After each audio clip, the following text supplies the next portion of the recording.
Assalamualaikum warahmatullahi wabarakatuh. Nama saya Muhammad Ibn Zaini. Saya akan menjelaskan tentang kebijakan pembangunan Orde Baru. Tujuan pembangunan Orde Baru adalah menegakkan tata kehidupan bernegara yang didasarkan atas kemurnian pelaksanaan Pancasila dan Undang-Undang Dasar 1445. Pada masa ini, pengertian pembangunan nasional adalah suatu rangkaian upaya pembangunan yang berkesinambungan yang meliputi seluruh kehidupan masyarakat, bangsa, dan negara.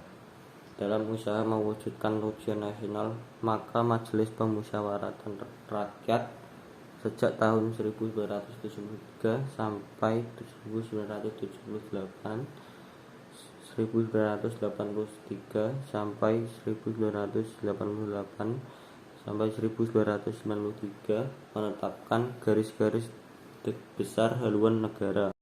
GBHN merupakan pola umum pembangunan nasional dengan rangkaian program-programnya yang kemudian dijabarkan dalam rencana pembangunan 5 tahun. Pemerintah Orde Baru senantiasa berpedoman pada 3 konsep pembangunan nasional yang terkenal dengan sebutan trilogi pembangunan, yaitu 1.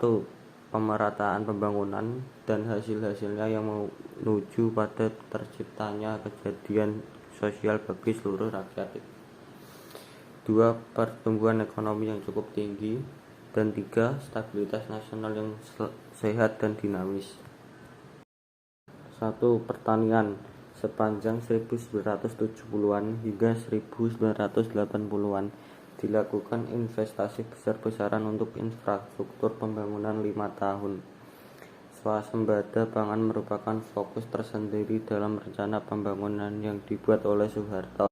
Soeharto juga mengembangkan institusi-institusi yang mendukung pertanian lainnya seperti Institusi Penelitian BPTP yang berkembang untuk menghasilkan inovasi untuk mengembangkan pertanian yang pada masa Soeharto salah satu produknya yang cukup terkenal adalah varietas unggul tahan warang. 2. Pendidikan. Pada masa kepemimpinan Soeharto, pembangunan pendidikan mengalami kemajuan yang sangat penting. Ada 3 hal yang patut dicatat dalam bidang pendidikan masa Orde Baru adalah pembangunan sekolah dasar, impres, program wajib belajar, dan pembentukan kelompok belajar atau kerja. Semuanya itu bertujuan untuk memperluas kesempatan belajar, terutama di pedesaan dan bagi daerah perkotaan yang penduduknya berpenghasilan rendah. 3. Keluarga berencana. Pada masa Orde Baru dilaksanakan program untuk pengendalian pertumbuhan penduduk yang dikenal dengan keluarga berencana. Pada tahun 1967, pertumbuhan penduduk Indonesia mencapai 2,6% dan pada tahun 1996 telah menurun drastis menjadi 1,6%. 4. Kesehatan masyarakat Posyandu. Perkembangan pusat kesehatan masyarakat bermula dari konsep Bandung Plan diperkenalkan oleh Dr. Y.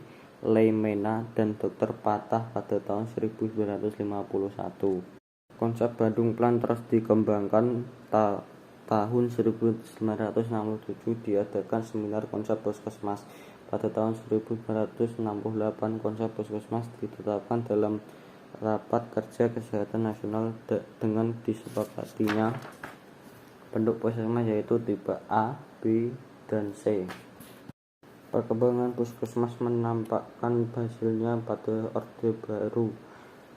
Salah satu indikatornya adalah semakin baiknya tingkat kesehatan. Pada sensus 1971 hanya ada 1 dokter untuk melayani 20,9 ribu penduduk.